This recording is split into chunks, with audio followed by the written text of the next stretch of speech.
I want to say that today is May 27, 2024. Welcome to session 12 of Discovering the Essence of Nonviolent Communication, an open-hearted practice group with Jim and Jori Manske. I'll turn it to you. Thank you and welcome. Thank you. Thank you for your invitation and clarity for everyone. And thank you all for showing up. It's just such a delight to have you sitting here and to realize that our community is building, our culture that we're all trying to bring into the world is growing. And how are you, Jim? I'm a little bit amazed at the moment. Just before the call, when we were just kind of gathering here, Jori was telling us that she was feeling very, very tired, but you would never know it right now. I know. I got excited. Your energy really came online. I'm still tired. Yeah, tired and excited. excited at the same time. We have room for more than one feeling, don't we? I had coffee though, so watch out. Okay. I figured that would help me keep going. So welcome to our session today. The class is on mourning, not the time of the day, but the need for mourning and the experience of mourning. And it's by accident, not by planning, but today is Memorial Day in the United States, which is a holiday set aside for mourning people lost in war. And we've had way too much of that. That's my judgment. And so your observation. And we're going to learn more about mourning today, but we're going to do it in a gentle way, so that we'll be as trauma aware as we possibly can, and keep it light and as fun as possible, given the topic, and see if we can discover the sweetness of mourning. That'd be the goal. The gift of it. If you're here for the first time, a special welcome to you. We usually have somewhere between 50 and 100 people here. And so we can't always see everybody on the screen. So if you want to connect with us, you can send a chat and maybe we'll see it. But the best thing to do is to raise your hand, your electronic hand, which is down at the bottom of your screen under the reactions button. And so what we usually do in these classes is it's a practice group. And so we do our best to do the least amount of talking as we can and give you lots of chance to practice these three different modes of practice of nonviolent communication: self-empathy, honesty, and empathy. And so we'll have a chance to experience all three of those modes today. And Kevin, I see you have a hand up. Is that still alive in you? Oh, yeah, I just wanted to say hello. That I'm new to your meeting. Thank you. Oh, really glad you're here from Coffs Harbor, named after what happens to me because of my hiatal hernia. You do a lot of coughing. Welcome. Yeah. So let's practice a little self-connection before we. Oh, go ahead. DR, is that? Yes. Hi. I'm Debbie Rodrigo. It's my first time, and I'm from Kuala Lumpur, Malaysia. Oh, wow. Welcome. Wonderful. Yeah. Very happy and grateful to be here. Thank you. Glad you're here. You must know our friend Boon Ling. Do you know Boon? I know Chandana. Chandana works in Malaysia, and she's in Chiang Rai, Thailand right now. Yeah. Cool. So she was the one who told me about this. Oh, cool. Well, you have a certified trainer in your neighborhood in Kuala Lumpur. Oh, I would love Boon. I haven't heard of Boon. I would love to have his contact. Yeah, I think you could probably find her on the internet. And what time is it there for you? It's just past 10 a.m. Yeah. Nice time. Yeah. Have breakfast and then. Yes. Thank you so much. Thank you. You're very welcome. I know for some of you, the timing is not as gracious and easy, but glad you're all here. Yeah, like our friend Anne, who's here at about 4 o'clock in the morning from Burundi. So we're really touched by all of your efforts to come and learn and integrate NVC together. So let's practice a little bit. Let's practice some self-connection. Everything we do is optional, of course. So you can feel free to check in with your own needs and see if you want to practice this. And so today's self-connection, we will build some resources so that we can have some fuel in the tank, some giraffe fuel in our tank to work with mourning. So it just begins by noticing that you're breathing. Eyes open or closed, your choice. I like to close my eyes because it's helps me to focus on my body. Just noticing the breath.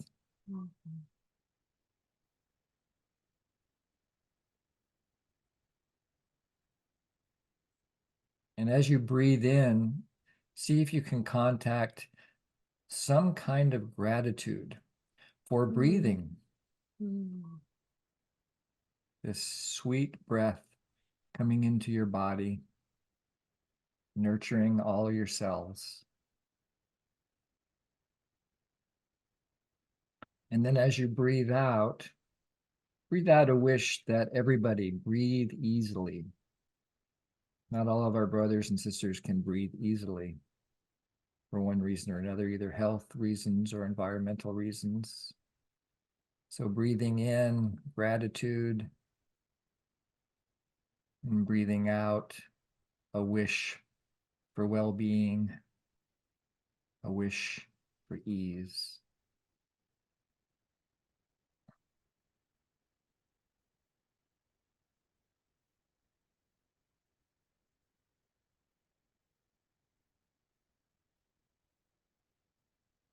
Then consider your need for shelter. As far as I can tell, looking at the screen, all of you have a roof over your head right now. So you're protected from the harsh elements of the environment. So as you breathe in, see if you can generate some appreciation for your access to shelter. And open your heart for that sweetness. And as you breathe out, follow that breath with a wish that every single one of us, all 8 billion of us, have access to a secure shelter.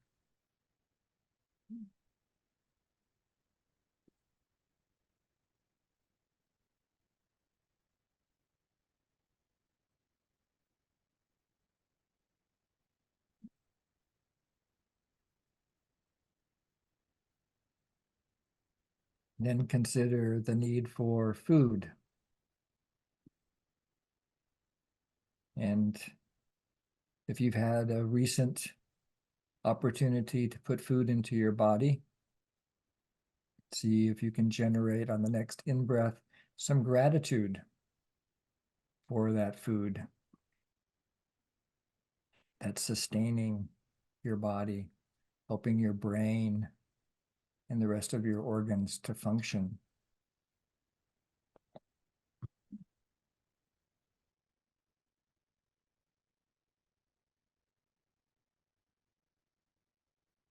And as you breathe out with a wish that every single one of us have reliable and abundant access to food to sustain them.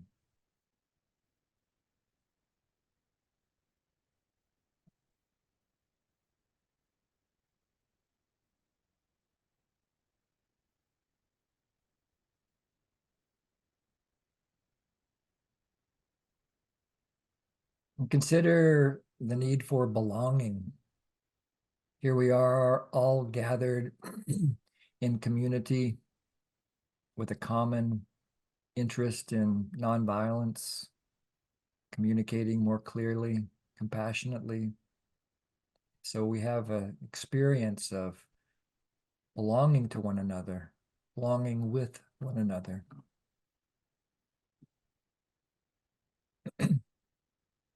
So on this in-breath, just generate some appreciation for belonging to this community right here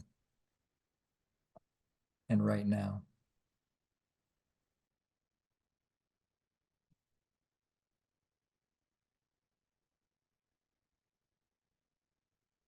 And as you breathe out, send out a hope that everybody find belonging in their life,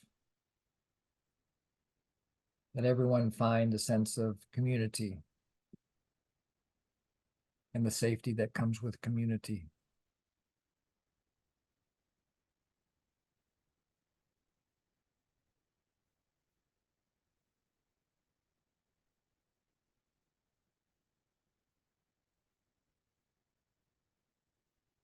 Consider the need for learning and growth. Here we are gathered together in the spirit of learning and growing together, belonging within this community. We all have brains capable of taking in new information and integrating it, making it our own. So think of some things you've been learning lately, either about NVC or other things. And contact some gratitude for the access that you have to learning, to growing as a human being.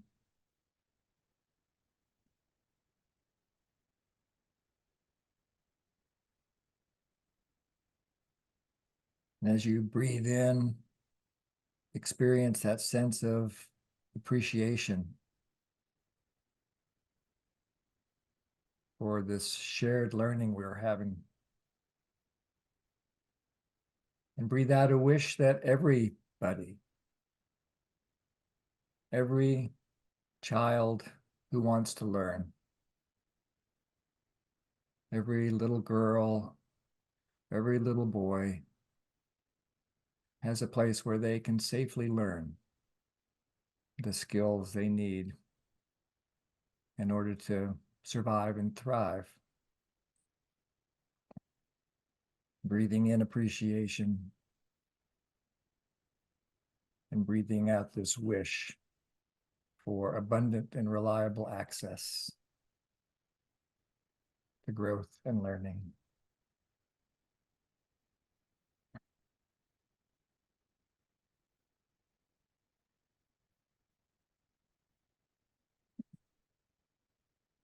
And finally, just notice the pattern. Breathing in, sense of gratitude and appreciation, experiencing the sweetness of how our needs are satisfied, how we can celebrate that. And in the same breath, we breathe out some pain, the pain of knowing that not all of us yet have that reliable and abundant access that we might have. Each breath a reminder of celebration and mourning. So just be quiet for about 2 minutes while you breathe on your own and find out what you want to breathe in and what wishes you would like to make.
And with your next breath, if you're ready, you can open your eyes and look around the environment that you're in. Yeah, stretch your body. Invigorate yourself. Maybe even stand up if you'd like. And in a few minutes, we'll go to small groups where you get a chance to practice honesty and empathy with each other and share what it's like to be you right now, having had this experience of celebration and mourning together in this meditation. And we'll do this for about, people are always complaining that it's not enough time. So we'll do it for 14 minutes plus 1 minute at the end. So there's really abundant time to get to know each other a little bit, to have a couple of rounds, share where you're from, how you are, your response to the exercise that we just did, and anything that you're celebrating about your practice of NVC. And if there's mourning in you about your practice of NVC, make room for that as well. It's often helpful to have a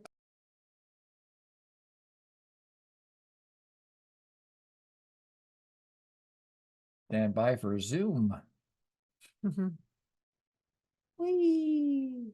There we go. Hey, Jeff. Look Love at that seeing your smile there. Yeah. All right. I wonder how that was for you. So it's always a sweet moment in our group when we come back from the large group and kind of re-engage here with the large group. So as we make that transition, just check in with your body and give yourself a little empathy. Maybe you were right in the middle of a sentence and suddenly you got zoomed out, or maybe you were feeling bored, or maybe something else. Just give some warmth to whatever your experience is now as you transition to this moment.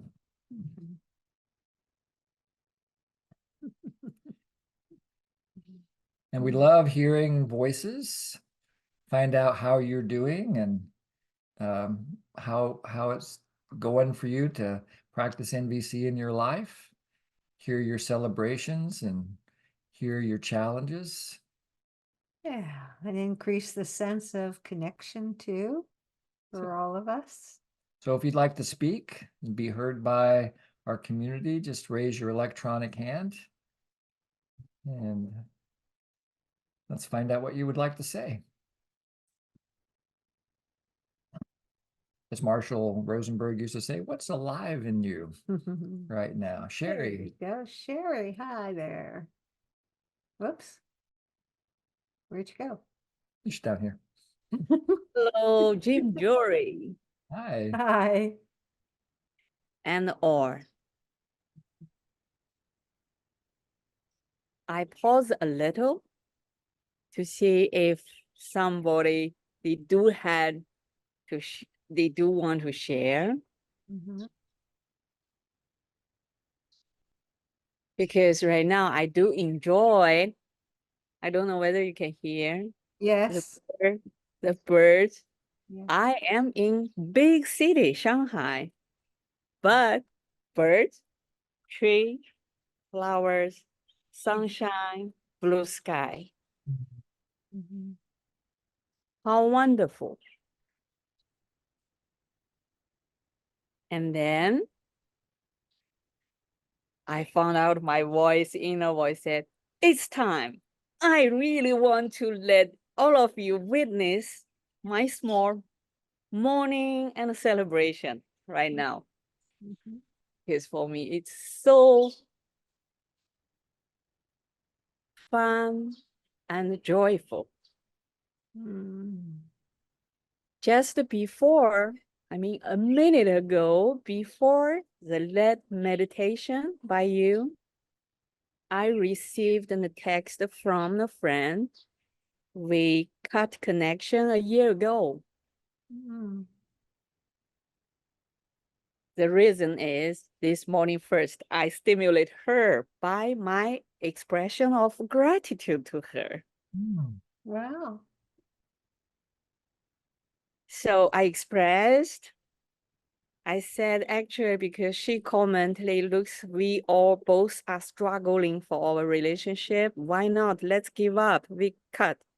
So I said, I want to feedback for this part. For me, you are always my gift. Even sometimes I was stimulated at very high level by you, but I always see you are my gift. Mm. But then she replied by, don't talk too much. Don't use your mind too much. You always use your mind. Okay. So I said, again, that's her pattern of expression. And I can see the words from her is like a sharp knife coming to my body, to the heart, but just on the surface of my skin. And then I let it go. I can see how she feels so suffer for she didn't get what maybe she want to hear or my behave, I cannot up to her expectation. So I reply back, said, it sounds like my expression disturbed you. For that, I'm really sorry.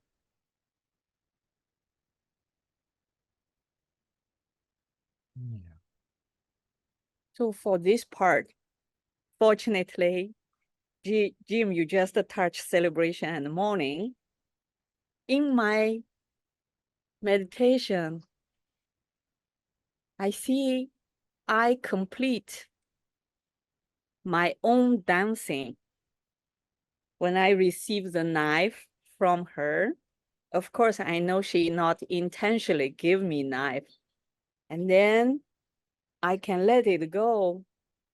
It's my inner dance. Of course, the mourning is there. The mourning is between me and her because, of course, I always also like to see the picture. We have nice dialogue. Let the love flow each other. But she is she. I fully accept. That's this moment. I celebrate that freedom and Mm. that self-connection that you are touching right now. Thank you for sharing that. Yeah. Also touching the the sweet pain of receiving a difficult message and taking it in and being with the decision to take a break from each other, and yeah, how poignant that is in our lives when this happens. Yeah. That longing for sustaining connection. Thank you. Thank you. Someone else like to share?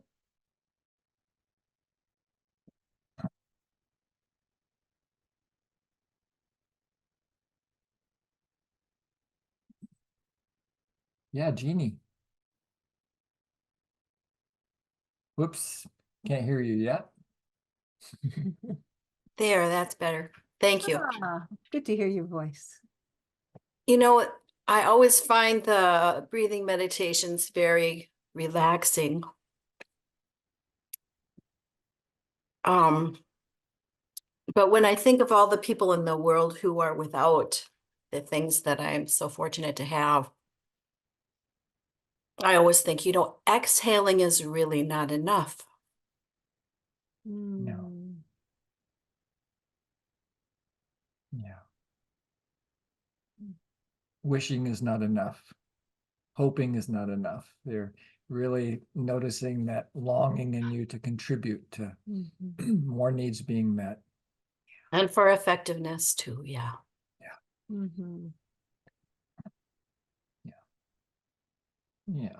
Yeah, thank you.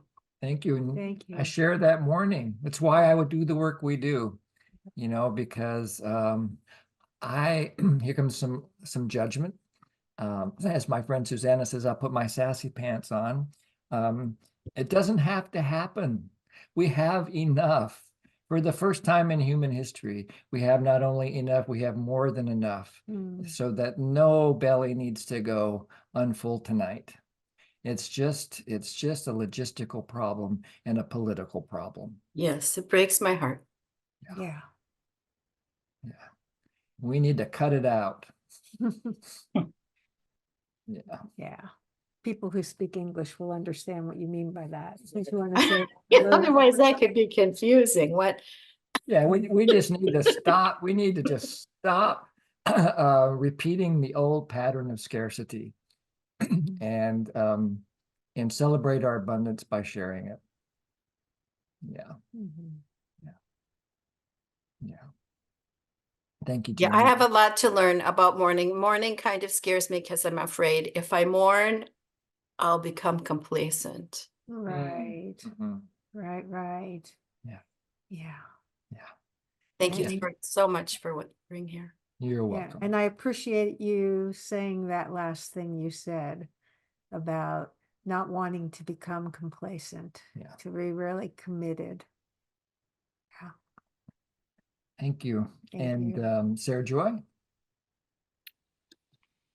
Hi, Jim and Jori and everyone. I'm grateful to be here, and I came in a little bit late, so I missed the initial part, but I was sent to the perfect room with Ocean, and we were just able to connect so easily and heart open. And I guess for where I came from right before this was a beautiful weekly meeting where I met up with a few other people for spiritual chanting. And at the end, we bless each other. And the blessings really felt like they were coming in from the source to each of us. Like we each had really listened to each other sharing before we started chanting. And then the blessings just came through.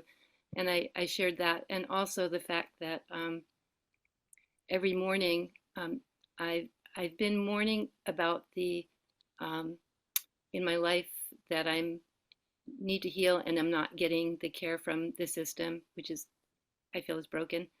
And but it's easy to, when things are not going right, to either give up or to get angry or to stay in those states. And so I've recently picked up a prayer that a doctor gave me, and she said, "Oh, I dreamt of you last night, and I went and got this prayer that I have that I think you would really appreciate, and maybe I'll bring it up later. I don't have it in front of me right now, but every morning I'm saying it now, and it's just basically allowing and inviting the presence of love to be with me in every moment, everything that I do, and I feel like it's made such a difference this week. I've gotten 4 days of much better sleep.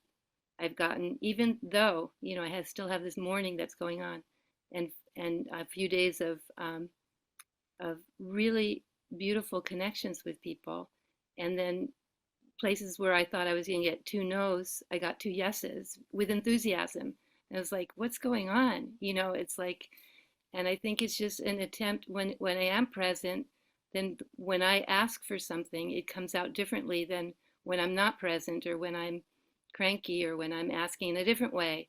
And when I think about the words and then I edit them and then send them out, and suddenly I get these yes responses. I'm just overwhelmed with gratitude. Oh, Sweet. thanks for sharing that. I love connecting with you at that level of gratitude and the support that you got, both spiritually and from your doctor. What a gift to give that kind of a prescription. Yeah, that was one of the best prescriptions I've ever had. Thank you. And treatments worked out. Thank you. Thank you for sharing that. And we'll finish up with Cass and then start our lesson. Go ahead, Cass. Thank you. Yeah, for me, the weekend was the poem of Rumi's Guest House. There was a lot of mourning emotions of sorrow coming through because of Memorial Day and the different veterans that I've known in my life and in my family. And also the history of our country and the different wars is very, very present. So I appreciated the gratitude. You know, the gratitude is such a powerful engine for shifting. And I definitely was using that through the weekend. I guess I have a question, though, of the link between the use of the term mourning in NVC and what I call suffering. Mm. Yeah. Mhm. And I know you wanted to keep this light, so I hesitate to, I'll just leave it at that and It's a ask perfect it as a question. question, you know? It's a perfect question. I would call it the distinction between pain and suffering. And the way that and it's actually a perfect lead in to our lesson, because pain is inevitable. There is no way a human being or any creature, as far as we know, can live a life without pain. Pain is a powerful life-affirming signal that lets us know that we're in the presence of something that can harm us, Mhm. or that we are being actively harmed. And so pain is a blessing. Yeah. Suffering. I just want to say the other piece about pain is that it wakes us up to something needs that attention. Like if you didn't feel the cut in your arm, you might bleed out to death. Yeah, exactly. Yeah. And suffering, on the other hand, is optional, more or less. I mean, maybe if you're the Dalai Lama, it's completely optional. But the idea is that suffering is the story that we tell ourselves about our pain. And it's our resistance to the pain. We shouldn't have it. It should go away. We shouldn't feel this. Yeah. In the Buddhist tradition, it's sometimes called the second arrow, especially when we fire that second arrow at ourselves. Let's say we can't find our car keys. That's the observation. We can't find our car keys.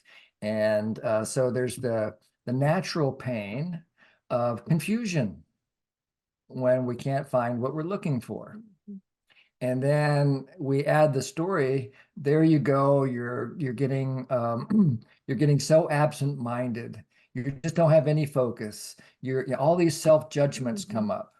Or maybe we start getting those judgments from somebody else who lives with, why can't you put the keys back where they are? And then that enhances the story that we have about ourselves. And the story is the optional part. We can actually learn to use the story to get free, so that then we can attend to the pain. The story is actually a distraction from attending to the need. It takes so much energy to deal with the suffering. And so part of what we're aiming for today in today's class is to figure out how can we transform the suffering of loss into something that's more life-affirming, and actually transform it into a pain that serves life. And so I wonder how you feel hearing the answer to your question. Yeah. Yeah. It's, gosh, where was I going? I was just going to actually the sweetness of the morning is akin to love in a way. It's and an expression of love. Yeah. And it's interesting. It's a very different tone than what we commonly in English call love, but I definitely experienced that level, that tone of it. And yeah, and I like the story bit. I'm going to reflect on that a little more. Great. Thank you. All Thank right. you. Well, there'll be more of a chance to hear from you all as we keep going. Let me share my screen, and I'll do things a little bit out of order because of that last thing that Kes just said. So here's a quote from Marshall Rosenberg. It amazes me how often people use the word sweet to identify the pain when we're fully connected to the need that wasn't met. And that's mourning. Mhm. It didn't meet my need for this, and I feel this as a result. That's a sweet pain. So I remember when I first heard that quote, or I probably was in Marshall's presence when he said something like that. And I said, I had a thought that something like, that's the most ridiculous thing I've ever heard. You know, I mean, who wants to feel pain? I think I came into this life as a hedonist. I love pleasure. I've done everything in my power to enhance the pleasure that I experience in my life, not everything, and to avoid pain. And so to think that there's something sweet about pain was quite a stretch for me, but I get it now. I get it now, and I hope you get a little glimpse of it as we keep going today in our class. So let me go back to, so here's the definition that we use on our Pathways to Liberation matrix for the skill of mourning, which is transforming the suffering of loss, letting go of resistance to what is, and being willing to allow our experience to unfold. That resistance to what is, that's another, that's code for suffering. Mm-hmm. You know, resistance is suffering. And it comes in two forms, at least, that I can think of. One is rebellion.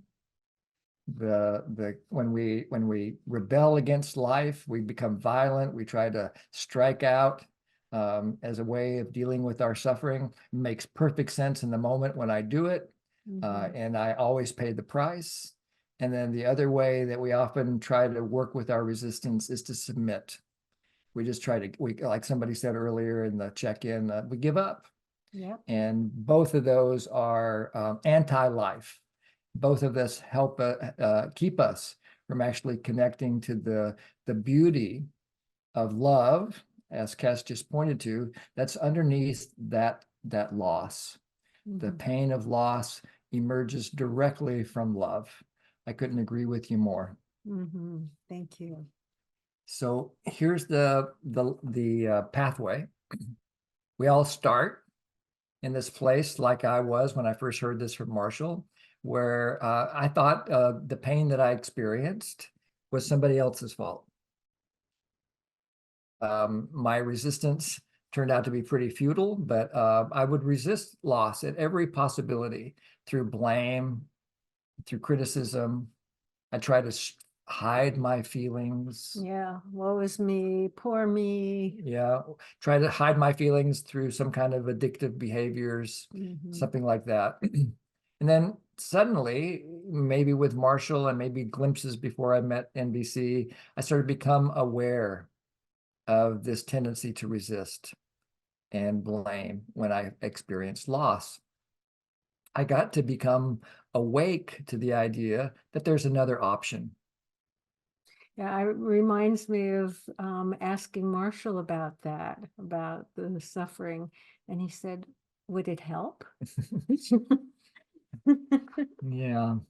So then as we grow in our skills, we start noticing these habits of mind that we're nicknaming suffering, this avoidance of suffering, the blame, the submission, the rebellion that's related to loss. And we start to let go of the idea that there's something wrong. It's very, very tempting and very, very persistent, this idea of right and wrong and good and bad and appropriate and inappropriate, but we start to doubt it just a little bit. And we begin to think that maybe there's another alternative, and that alternative is to connection to life, to connection to needs. And as we continue to grow, we become fully engaged with the wholeness of life. We actually embrace pain. We enjoy the sweetness of pain.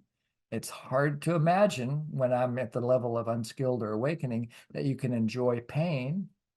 But I've learned that I can actually read the newspaper in the morning and enjoy the experience of pain, because that despair can become a fuel source for doing social change. Yeah, the word that really works better for me in this is appreciate it. rather than enjoy. Yeah, I remember you said something like that to Marshall, and you Yes, I said, did. Marshall, I don't like this idea of Of enjoying enjoying pain. pain. He said, well, then I wouldn't use that word with you. Right, so that's the word I use, appreciate rather than enjoy. So I want to just say a few things about why we experience loss. And so it's a natural response. Whenever our needs are not met, it's natural to feel pain. It's just like I said a little while ago, it's life letting us know that a need has not been satisfied.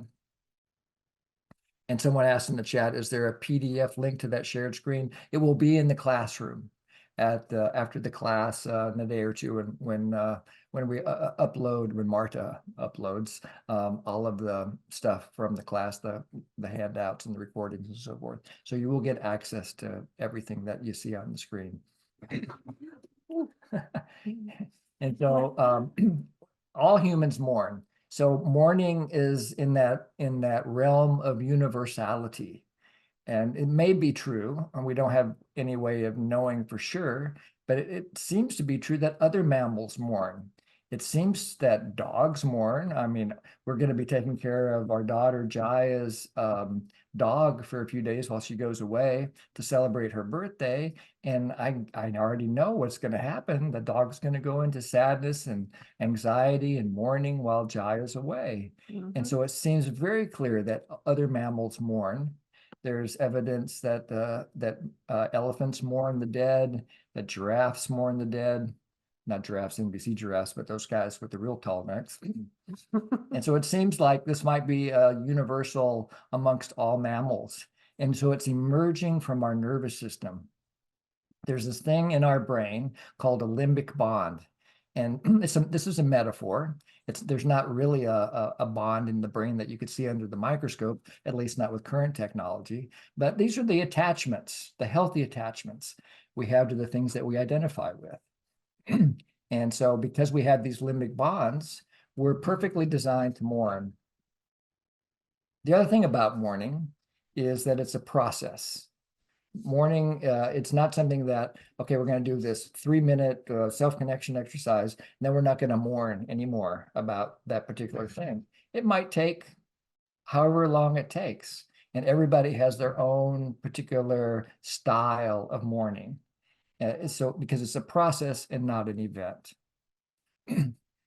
Some folks, neuroscientists, believe that depression is related to an incomplete process of mourning. That when we don't allow ourselves to fully mourn loss, it helps, it gets our brain stuck into a depressive loop of that second arrow firing, that we blame ourselves for our loss. And that may be part of what can stimulate depression in us. And then hopefully we'll discover today that mourning and celebration are two sides of the same coin, as we played with our breathing earlier. And that we can use the mourning that we experience to integrate and to help ourselves to heal. So let me just pause there and see if there's any questions or comments from anybody before we move into a practice.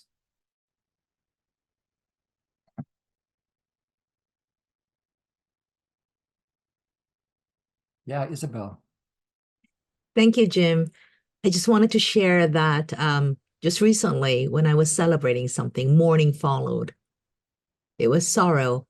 And I wanted to know, why is it? Is it that I'm just patterned in such way? But to see this title, really I'm hopeful to learn. Thank you.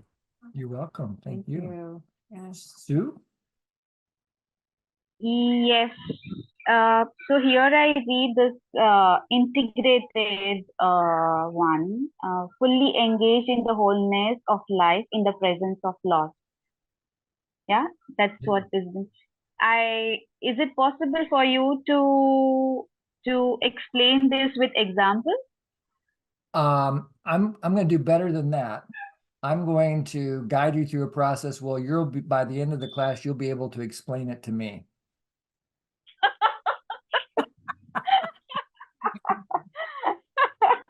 That's too much responsibility, I feel now. Well, you don't have to, but you'll at least be able to explain it to yourself. Thank you. Thank you for relieving me. You're welcome. And if it doesn't, then I'll try to answer it. But I don't think my left brain can reach your left brain and actually explain it. It's beyond, in a way, it's beyond explanation. Yeah, it's not about It's a the felt words. sense of healing and integration that we experience. But if it's not clear toward the end, ask again and we'll try and get that clear. How does that sound? Yeah, thank you. Yeah, very good. All right. Thank And you. Anne? Thank you. When I'm taking in mourning and realize that it's sometimes hard to proceed to this gratitude for what it's pointing me to, my needs or others' needs unmet. Sometimes I find it scary because when we are stuck there, it can lead us to actions that are harmful or that are experienced as harmful and cause new pain to others. And I'm wondering how we can know that mourning is complete in the sense that we are able to appreciate the pain. That's how. Yeah, that's the signal that we've completed. If there really is such a thing as completing mourning, at least we get to a place in mourning where there's a sense of acceptance.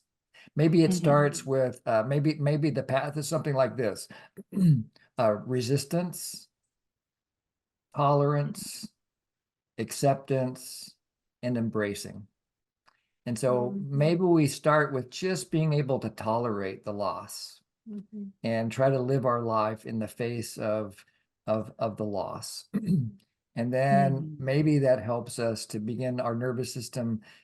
Human beings are pretty unique in that we adjust. We adjust to the most remarkable things. Like there have been studies of people that have had really terrible things happen to them, like having their bodies terribly burned in a motorcycle accident. There was one story I heard about that. Or terribly so-called wonderful things happen, like winning the lottery, winning $1 million or whatever. Within around 3 months, their emotional experience has come back towards their baseline. No matter whether something terrible has happened or whether something really good has happened, that the natural tendency of our brain is to come back to some kind of balance point of homeostasis. Is that your experience, Anne?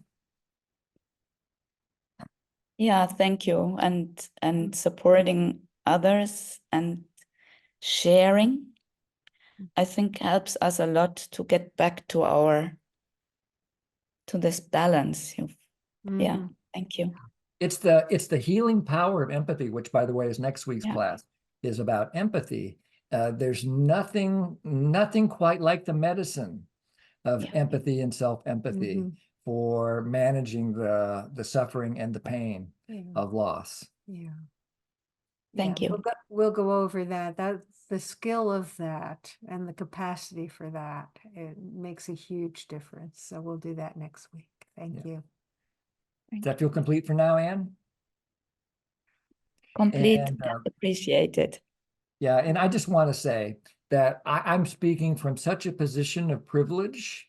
Here I live in Maui. I was very lucky in the circumstances of being of how I grew up in a relatively middle-class life. There was never a moment where I went without food or access to shelter and so forth.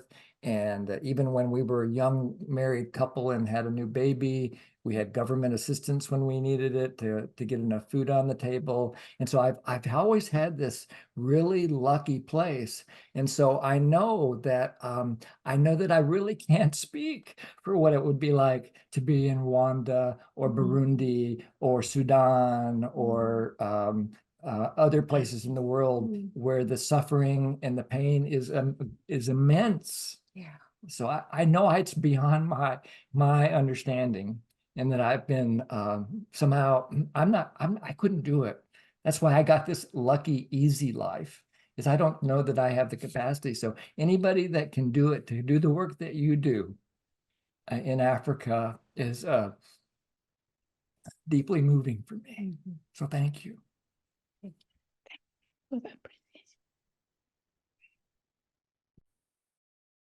Umesh?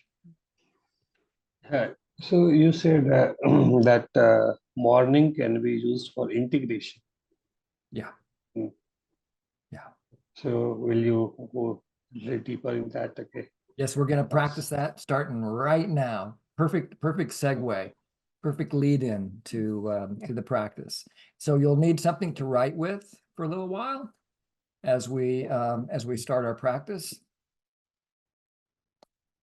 Oops, wrong one. She has a lowercase. It's okay. Let's see here. Let me share the right screen.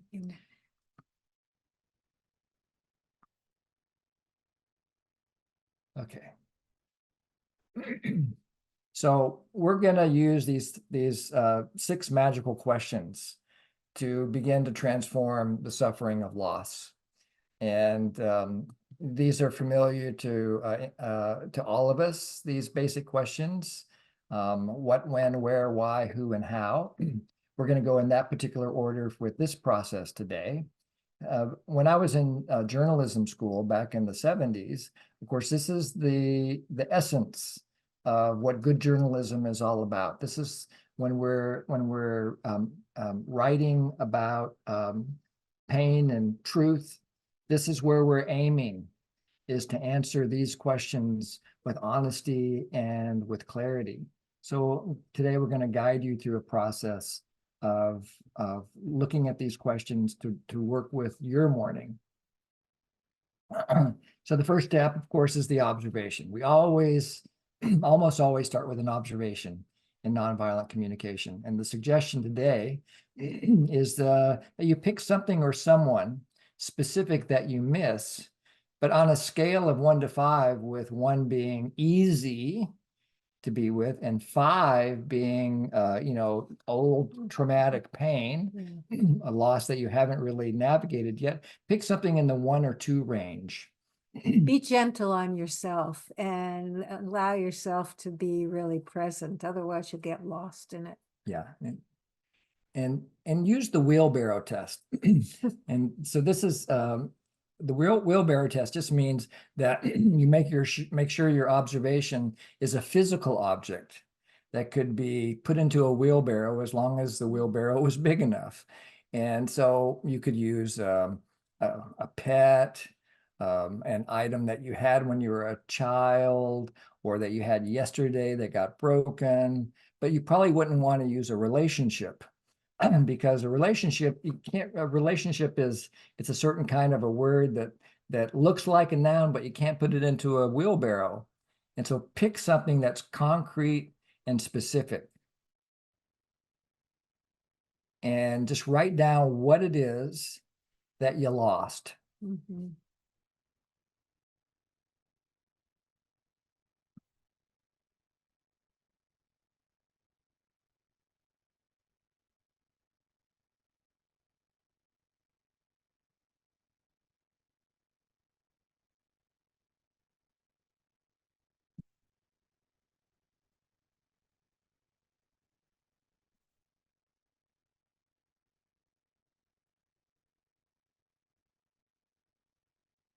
So here's a level 1 example, just in case you want to see that this even works with the most mundane things. So we just did like some repair work on our house, and we found all kinds of like little bits and pieces that we didn't think we needed it anymore, including like a little curtain rod that was adjustable. And so a lot of things got either given away to Goodwill or thrown away. And then I bought a new curtain that needed one of those curtain rods, but I lost that curtain rod. I've spent an hour looking for this curtain rod that we had. And so I would write down on my observation a curtain rod. that fits in a doorway.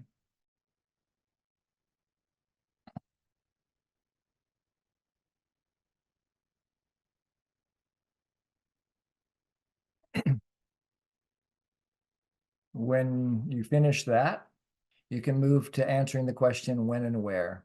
Imagine that you have the ability to travel in time. In my case, it was just to yesterday. But I've also done this exercise with things that happened when I was 5 years old and so forth. And so you can just imagine that you can travel in time and describe when and where you were when you became aware of the loss.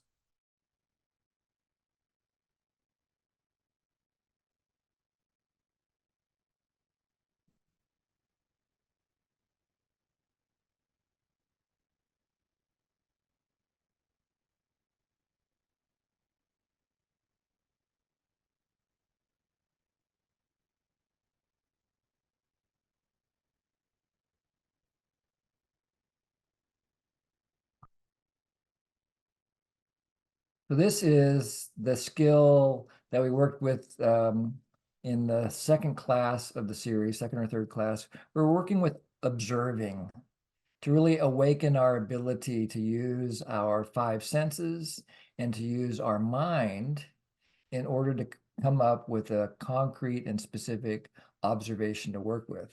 Why do we need to do such a thing? Because it supports connection and self-connection. And it also supports clarity. So if we happen to be talking to somebody about our loss, we can describe more clearly what it is that we're talking about. So this opens up the next question, why? And you start with a positive.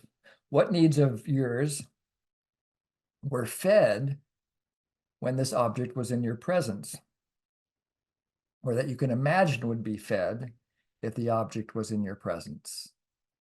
So in my case, it would support some ease. It would support some financial choice. I wouldn't, now I still want one of these curtain rods, so I have to go to the store. Don't have to. I'm going to go to the store, and it's going to take some time and some money to buy a new curtain rod. And so the need is around ease, flow, and that sort of thing. What's the need for you?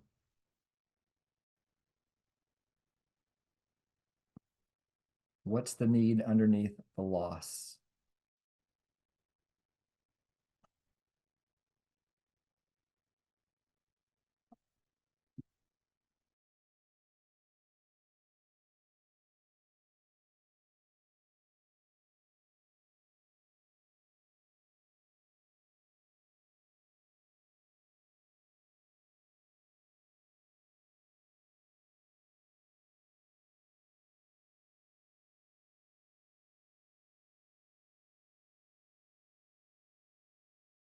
Anybody need help catching your need?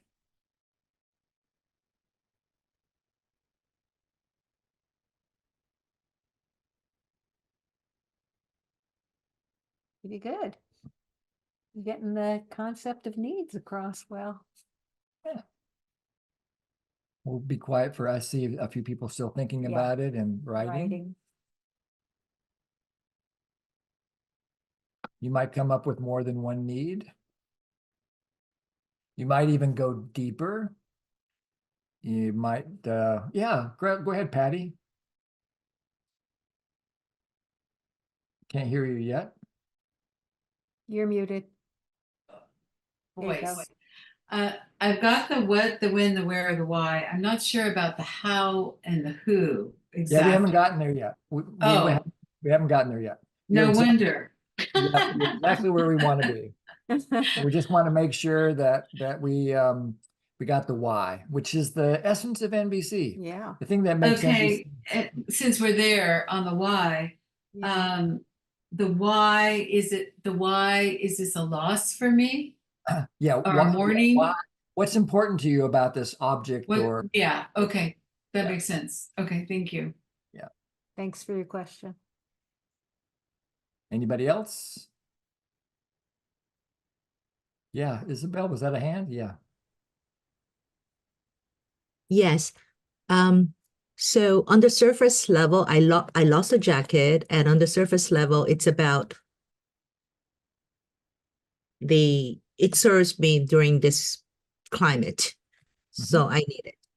But digging deeper, there is a sort of a loss of security and safety because it's gone, and I don't I expected it to retrieve it, and it has. How much deeper? When you said to go deep, it's like layers and layers. Yeah, exactly. So you start with you know, what was your first layer of need was? Yeah, the comfort. Comfort, yeah. And so then the way that you can go deeper is to do what you probably did, which is if I had that need for comfort met, what would that mean to you? Yeah. And your answer that you came up with was? So it wasn't from following the comfort, but because of that incident, I lost faith for that at any moment I might lose another jacket, at any moment world is safe. Is that okay? Sure. So you actually got in touch with your need for predictability and safety. Yes. Yeah. Perfect. Thank you. Thank you. I think that probably clarified some things for other people as well. Thank you for Pooja? asking. Yeah, for me, when I lose something, my need is around like being conscious. Yeah. And I almost have a belief that if I'm conscious, that I won't make these mistakes. Yeah. That's a beautiful example of suffering. You know, we have this one NVC trainer, a friend of mine, Sarah Payton, she calls that an impossible dream. That we have this impossible dream that we always fill in the blank, or that we never fill in the blank. And our brains just are not perfect. It's like the underlying rule of life is you win some and you lose some. No matter how conscious you are, you're likely to not be able to find your car keys or whatever it is sometimes, especially the older you get. Believe me, now at 68, I lose things way more often than I did at 58 or 48 or 38. Maybe not as often as I did when I was 18, because I used to be stoned a lot more and I would just forget where everything was. But anyway, that was a long time ago.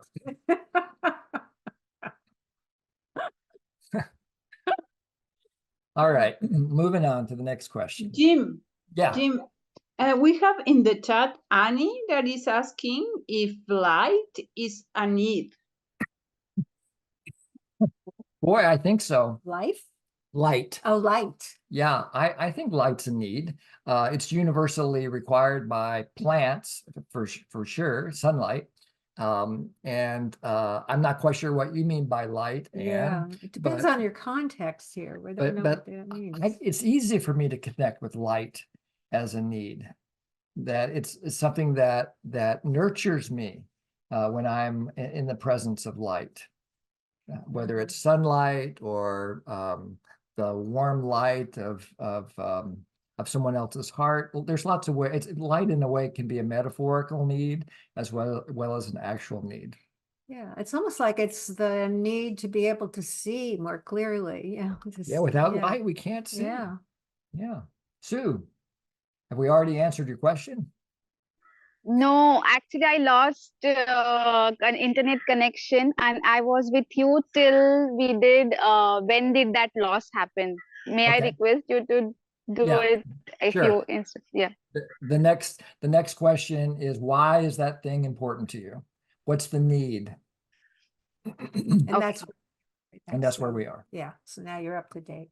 Which brings us, once you got the need, okay, so what? So you can just kind of have that need as a word in your head. Well, that's somewhat supportive, but where the energy comes from of healing, integration, and transformation is through savoring. So there's something beautiful about the energy of a need, no matter what the need is. So see if you can contact the underlying and beautiful energy of the need. In other words, why is that need so precious to you? And to savor it. Savor that need or those needs. So of course, this is where you can generate warmth for yourself. Of course, you long for convenience and ease and flow. I'm talking to myself now. Mm-hmm. You'd love just to be able to hang that new curtain up and have that sense of completion. Of course, that sense of completion, so wonderful to hold in your body, to have that energy, to touch that energy of longing. So this doesn't require any writing. You can write about it afterwards, but just to open your heart to what Marshall called the beauty of the need.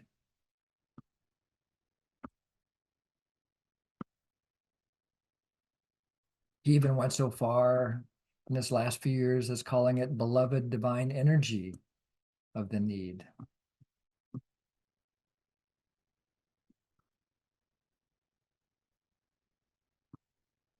This is a flavor of love. All needs are like a flavor of love. So just to be with that experience. The savoring is what supports the integration and the healing. So I'm just going to be quiet so you can savor in your own way.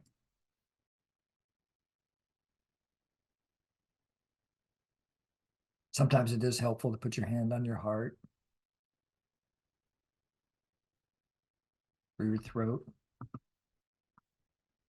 or your belly.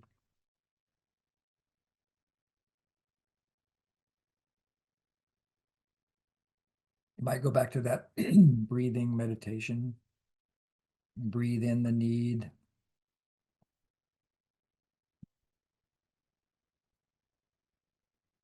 And then as you breathe out, imagine what it's like to have that need met.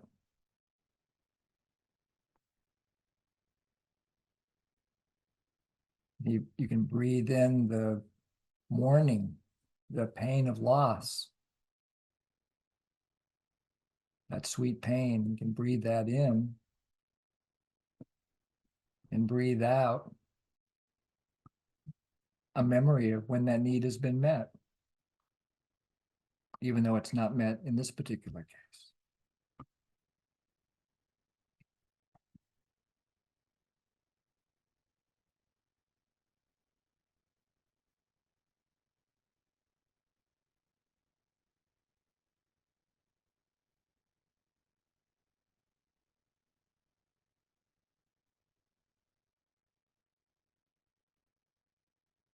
Now connect the object to a person. Maybe somebody gave you the object or some person is associated with the object. In my case, I have to use my imagination because I'm not quite sure where this curtain rod came from. I think it came with the house when we bought the house 14 years ago and we never used it. And so I'm imagining, I believe the man's name was Michael that used to live in this house before we did. So somehow Michael made it possible for me to have that curtain rod along with so many other things in this house.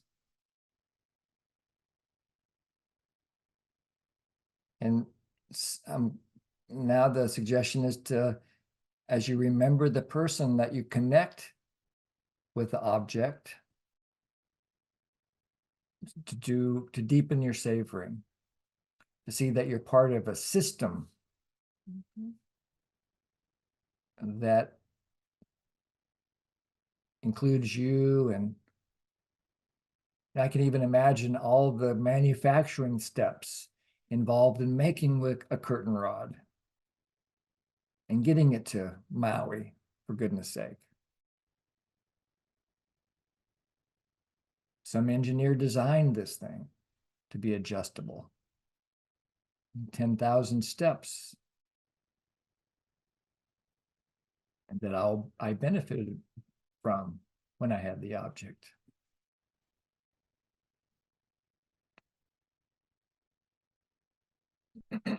So this is another layer of healing as we connect to our interdependence.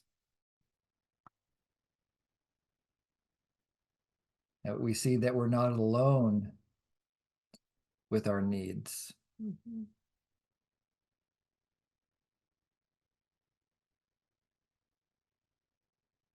And if you can think of a particular person associated with the object, you can send them a wish for well-being.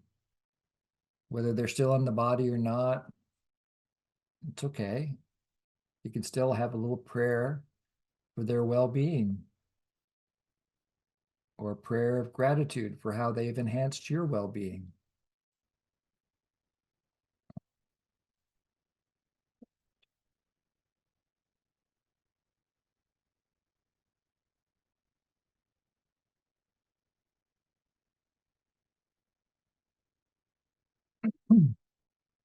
Now, at some point in the past, you received this gift, whatever the object was originally.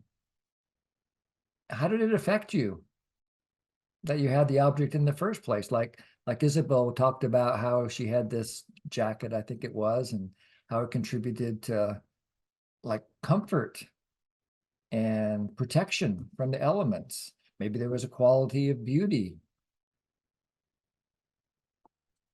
So think about how having this object affected you and the needs associated with that outcome.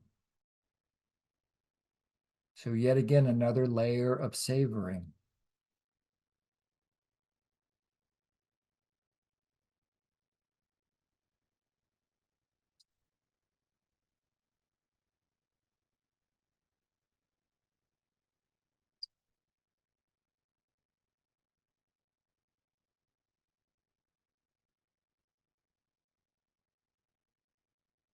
If you wonder whether such and such is a need, it's okay. Just use it anyway. Like somebody asked us something in the chat.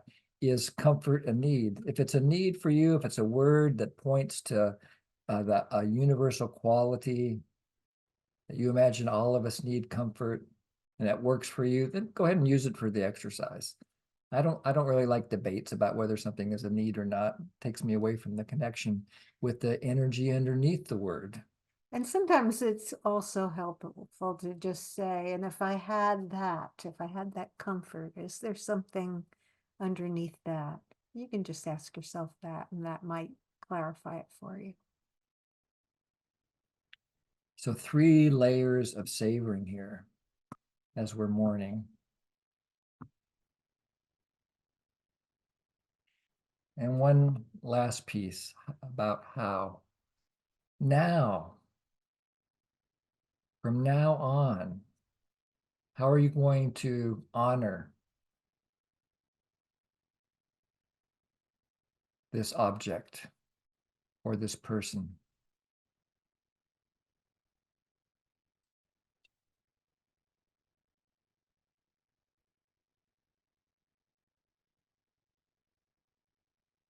So it might be what this points to a request. So it might be something as simple as, oh, I'm going to honor the needs met by by having this curtain rod. In my case, can't think of a more mundane example. By going ahead and going to Target tomorrow and getting one, and then having the joy of hanging our new curtain. So I'm going to honor it by replacing it. Savoring first, and then Savoring and then action. So you let the despair of loss become fuel for action.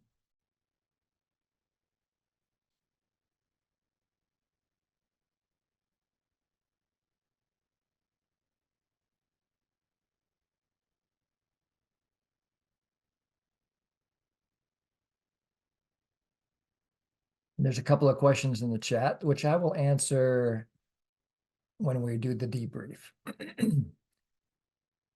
Because these are beautiful questions to take to your small group. Which, Monica, you have a question? Oh, sorry, it took me a while to unmute. I still don't know what I'm supposed to put with the interdependence. Sorry, can you give me the short answer, please? So I don't quite get your question yet, Monica. Ask it again. You mentioned interdependence, Yeah. and I think Okay. that was a subject on its own that I had to answer or something, or I got lost there. Yeah, this is related to the relationship you have of linking the object or the person that you're mourning with you as in terms of your human connection, the interdependent human connection that you have based on the object. So another one that I've used in this exercise in the past is a baby blanket that I had when I was a small child. And so when I think of the interdependence of that baby blanket, which is long gone now, I connect with my mom and with my dad, and there's a whole story about this baby blanket and my dad and the trauma that I went through and hospitalization, blah, blah, blah. So it just links me to this incredible story of interdependence that literally saved my life. And it's and the observation is just this little baby blanket. It was already old when it got lost, but yet it's rich with interdependent connection. Does that help, Monica? Yes, I think the question is what is the interdependence, like what needs are met with the interdependence with this person? Is that it? Yeah, it's more like acknowledging the interdependence that we have with people. We can't live as an island. You know, the old saying, no man is an island. That we really rely, human beings rely on one another in order to survive and thrive. So go and talk about it amongst yourselves for 18 minutes.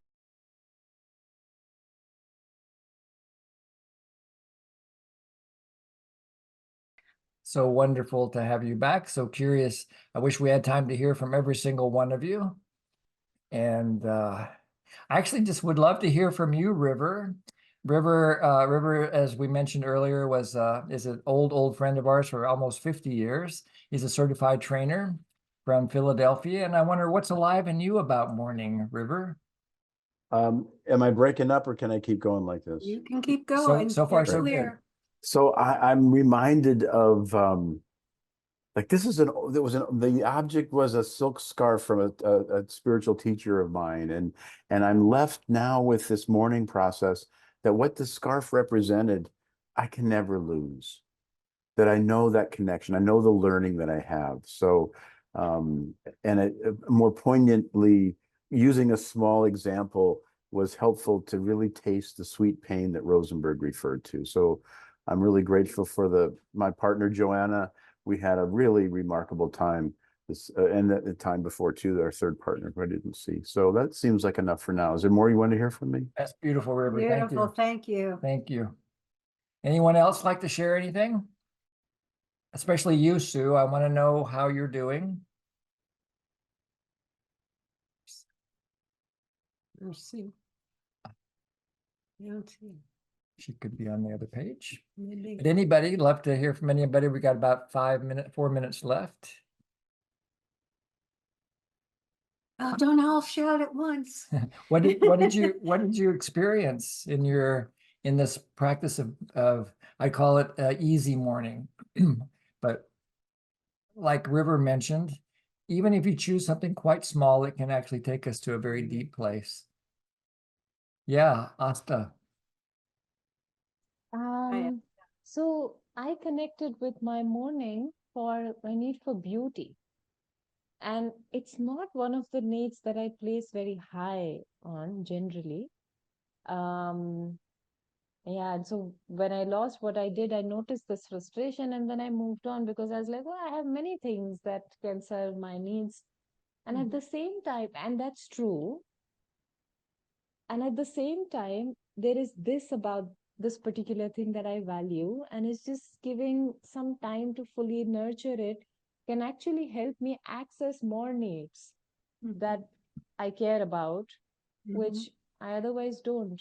And now I'm just thinking, yeah, like it makes me more joyful, like having some of these. So with that beauty came joy, and somehow it's also judgments around, oh, that's less important, that somehow gets in the way of even appreciating when some of the needs are being met, because I'm not supposed to enjoy this particular thing as much. So I got very intrigued by how much I value something that I've trained myself to believe I don't as much. Wow. Nice. Nice insight. I really Yeah. appreciate you sharing that.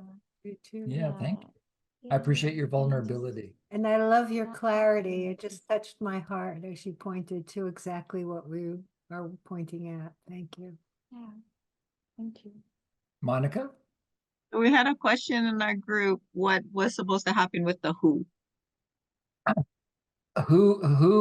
When you connect to the who, it's about experiencing that sense that you're not alone, that we live in an interdependent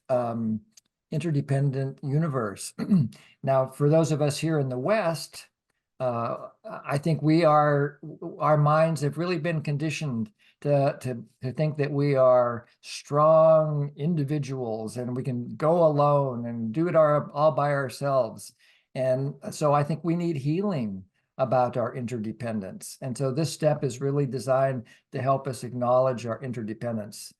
My belief is, I don't know if this is really true or not, but my belief is that our brothers and sisters that are not that come from more of a we culture already have this experience baked in to their experience, but they have more of a sense of interdependence.